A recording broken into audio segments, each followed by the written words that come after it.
it's your favorite purple guy. It's time to finally talk about the Fnaf film. In case you lived under a rock for the last like 20 years, here's a quick info. Fnaf, or Five Nights at Freddy's, is an old indie horror game which at some point became so popular and viral, the movie adaptation was only a matter of time. The funniest part is that the movie that recently came out was in production ever since that second game, which was a while ago. Honestly, no wonder, because current Fnaf lore is bigger than, I don't know, a black hole, Mr. Beast's paycheck, your mom.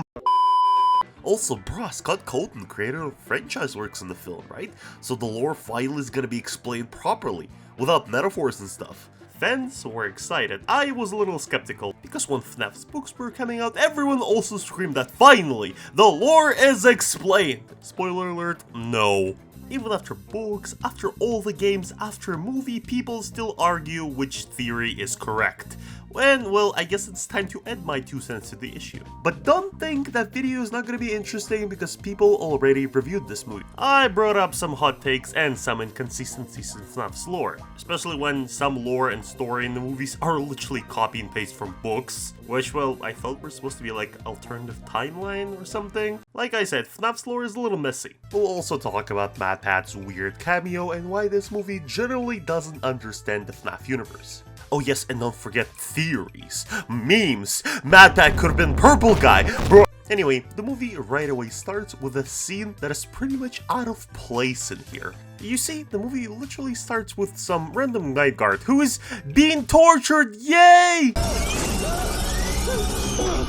Let me elaborate. What the hell is this torture device? How the hell this thing from Saw is gonna be explained by the owners of the restaurant to the employees or the police? Like, the whole point of costumes in FNAF games is that all the screws and all the springs in them, which can accidentally harm a person, are there for a reason, because those costumes can be worn by humans and the animatronics, therefore, it's part of the mechanism. Costumes are not intended as a torture device, but in certain situations, they act as one. So it makes sense why costumes and the animatronics don't raise suspicions. This contraption, on the other hand, like, okay, I get that it's a creative way to kill a guy in a horror movie, basically, but we don't see the death. The scene just cuts to black and that's it. Ironically, after that, the movie cuts to probably the best part of it, which is the credits. The music, the atmosphere, the pixelated arts, all of that works great. Plus, it's extra creepy because it's supposed to be a retell of whatever happened with kids that later are gonna be trapped in the animatronics costumes. The aesthetics are just 10 out of 10. We're getting introduced to the main character, Mike Schmidt. Great name, you might say. I'm gonna say, on the other hand, that this was a nickname of William Afton's son in the video games. Well, you know, William Afton, the purple guy, the main villain of the whole franchise, the one who always comes back and who is played by Shaggy in this movie. Are you challenging me?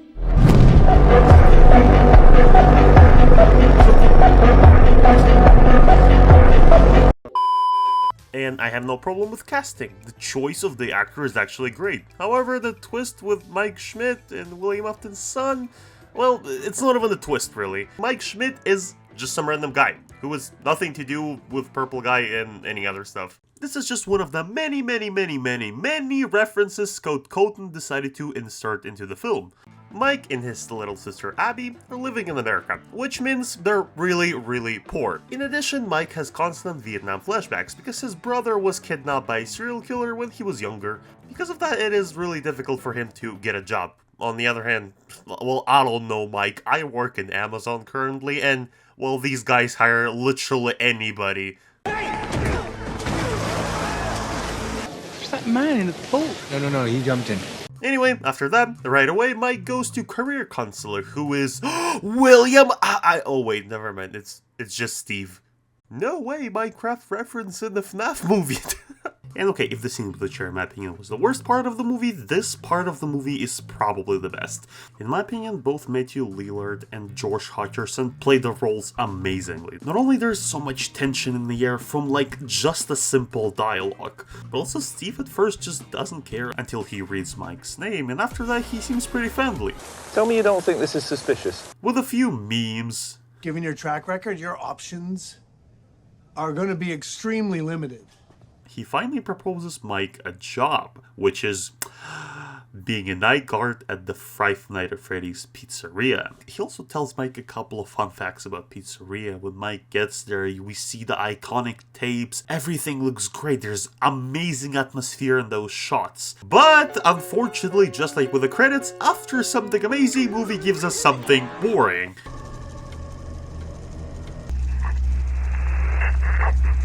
And thus now will I sleep.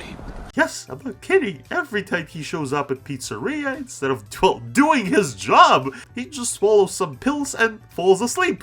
Not only it establishes the character as a total idiot because he struggled so much to get a job, now he got it and he does everything to get fired, but also the movie just completely ignores the whole gameplay of games, which, well, I thought it was gonna adapt.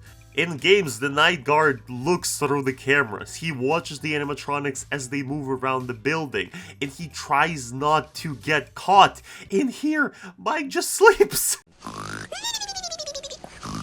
While he's sleeping, he, one time after another, sees the moment how his brother was kidnapped. Totally not by William Afton, by the way. But don't worry, this cliche will have its effect somewhere later in the story. Right now, let's talk about the main villain. And no, not William Afton, because we get this big subplot about the evil aunt who's trying to take away custody of Mike's sister, and not because Mike is irresponsible and insane at times, by the way, no, because of child support money. No, I'm not joking. She thinks that if she takes away his sister, she will apparently get a lot of money from the government. Even though Mike is clearly poor as shit. What money are you expecting, woman? Bruh, this is some Joker logic, I don't get it. It's not about money. It's about sending a message. Anyway, so we come back to this evil aunt in some cafe where she's planning something shady. And not gonna lie, the first time I was watching her dialogue with thieves or something like that, I was a little confused because the waiter for some reason just got inserted into her dialogue and he just started explaining something and then I was like, oh wait, that's MatPat. I know you're probably asking why. Why do I get no bitches? And okay, I might get a lot of hate for that, but a lot of people were happy with that scene, and to me it seemed kinda blank. Let me explain. His scene, yeah, it's kinda funny, he says his iconic line, but it's not really relevant to the plot. He just kinda randomly shows up, gives a little speech, and leaves. You do realize that lunch is the most important meal of the day. Some people say that, but you know, it's just a theory. Well, what could have been better, you might ask? Well, why not make him the first night guard, the one who we see at the beginning? Just imagine how much shocking the beginning of the movie would have been if instead of some random nobody, we would have seen MatPat running away from the animatronics. And like, okay, give him a couple lines so he talks to himself, or the robots or something, or the phone guy actually, that would have been also really creative, so the scene sticks out a little more. But this, I mean, I don't know, I mean, I guess it's fine for a cameo, but again, there was so much more potential. That is, by the way, the whole movie for you. Missed potential. Anyway, apparently those thieves that an evil aunt hired were supposed to wreck the pizzeria, so Mike got fired. You're fired. Unfortunately, though, they didn't know that the horror part of the movie started because animatronics killed them all. Very non-bloody and actually with kinda comedic timings. And once again, when the death is supposed to happen, the scene just cuts to black. Yep, the rating of the movie is PG-13. Because of that, the whole horror part of the film is just... it's just cringe!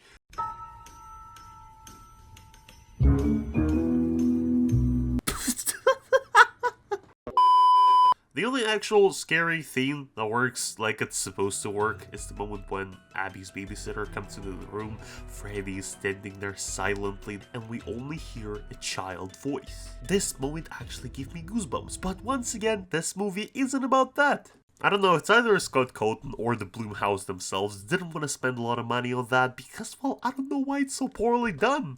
Because let's be honest, costumes of Freddy and the gang are pretty well done. They're okay. The issue is that they're moving like costumes. Like, it's obvious it's people wearing costumes. I don't believe for a second that this is like actual robots. Like, yes, they do look kinda charming, so I can believe it's actually, like, entertainment for the kids, but, like, I don't believe for a second anybody is gonna get scared by those costumes. The costumes are not even the problem, really, because, like, with the magic of filmmaking, you could have directed it way better. Original games had barely any budget, and they managed to be scary. Speaking of weird directing and writing, by the way, remember Vanessa from Fnaf? In here, she's a police officer. Well, and also... Pretty woman? And okay, I have no problem with her as a character. She does have a mini arc, which is, I don't know, alright for this movie. However, I don't really like her placement in the story, because basically all she does is just, like, spits exposition right at Mike's face. Oh, and by the way, I'm honestly happy for Elizabeth Lale, because, like, before I only seen her in some weird, like, trash horror movies. Like, at least now she got a pretty big role, so, I mean, good for her. But still in this movie, she literally meets Mike, and as soon as she does it, just spits a whole bunch of information, like about the spring costumes, about the pizzeria, about the main villain, like, oh Mike, by the way, did you know that main villain who killed all those kids years ago was William Afton from the popular franchise Fnaf? And to add a cherry on top to this convoluted cake, turns out she is the daughter of William Afton. Well, holy fuck, this is incredible. And okay, on William Afton part, this is really good 50 million IQ move. Like, you put your daughter in the police academy and now she can cover up all of your crimes. But on Vanessa's part, why is she telling Mike all of that? Okay, I guess you can say that so she's trying to confuse him in his investigation, but Mike doesn't do any investigation. He just wants to take care of his sister and sleep on the job, apparently. Oh, and speaking of sleeping, because, well, apparently that's a really, really important part of the movie. While he's sleeping, he sees a ghost of dead children. Bro, is that some kind of Demon Slayer reference? Because if it is, I swear to God. So he almost gives up until, ghosts of children appear. Remember how I said things were unnecessarily complicated? Yeah, that's one of those things. Anyway, these ghosts basically give Mike a proposition. He can give up his little sister to them in exchange for seeing his little brother in his dreams. Forever, apparently. And since Mike is pretty much annoyed by his sister, who's always causing him problems, he's almost ready to agree.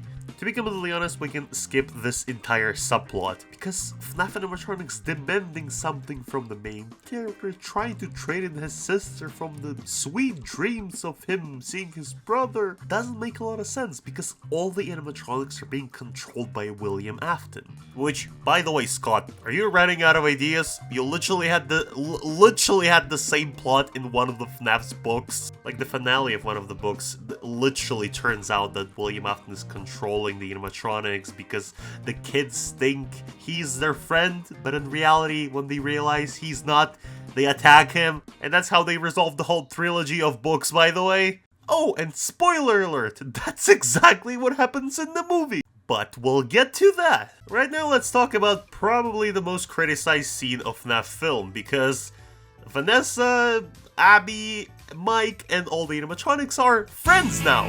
Yes, they're not deadly robots anymore, they're apparently little children. And I can honestly see that working on paper. Like, supposedly, in one scene, we're gonna be shown how terrifying those animatronics are, and the next scene, we're gonna see how peaceful they are. And it's supposed to have a contrast for the viewers, because, according to FNAF lore, it kinda makes sense, because it basically ghosts of children possessing animatronics, and they're still kids, so they want to have fun, but eventually they're controlled by William Afton, which makes them to go feral. I still have no idea why William Afton didn't force him to attack Mike, because he was sleeping and pretty vulnerable, but okay, whatever. Alright, about the scene itself, it's not bad, I guess. It is pretty absurd, like pretty nonsensical as well, considering the whole FNAF lore, the gameplay of games, well, everything about the franchise, it just doesn't fit here. Basically, all it does here, it's supposed to bond the animatronics, Vanessa, Mike, and Gabby, or Abby, whatever her name is. This is pretty much the only purpose to this scene.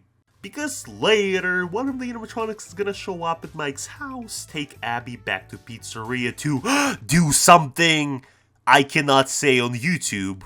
Mike is also gonna be put in the same chair First Night Guard was in, but he's gonna escape, save Abby, talk to Vanessa a little bit more about lore, And then, finally, the moment y'all been waiting for, because William Afton shows up in his iconic golden bunny suit. And oh boy, if I'm gonna tell you, I was excited, I was through the roof. I could not contain my excitement because despite all of the problems, that is what I've been waiting for. William Afton costumes look actually scary, with all the cracks and like broken parts. He's so tall, he doesn't even fit in the doorway. He like actually makes the situation threatening. But then, get this, animatronics see the drawing of a golden bunny on the wall and they realize he's the enemy. And they attack. And then, I shit you not, the Muffin!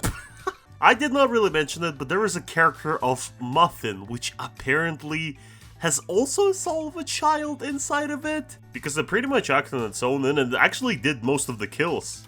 Maybe there's a soul of Golden Freddy in it, I don't know. The Golden Freddy is not really explained in this movie at all. We're not still, like, we don't even know, is it the ghost like in games? Is he actually physical? Eh? I mean, who knows if this is how it really went, but he said, I remember him being like, well... Anyway, the Muffin bites a piece out of William Afton's costume, which causes it to break. The costume starts killing him, just like in books, video games, well, okay, literally any iteration of Fnaf. And so in the end, as a final goodbye and final threat to his victims, he says his famous line. Are you challenging me? Alright, I'm just kidding. Roll the actual clip. I always come back.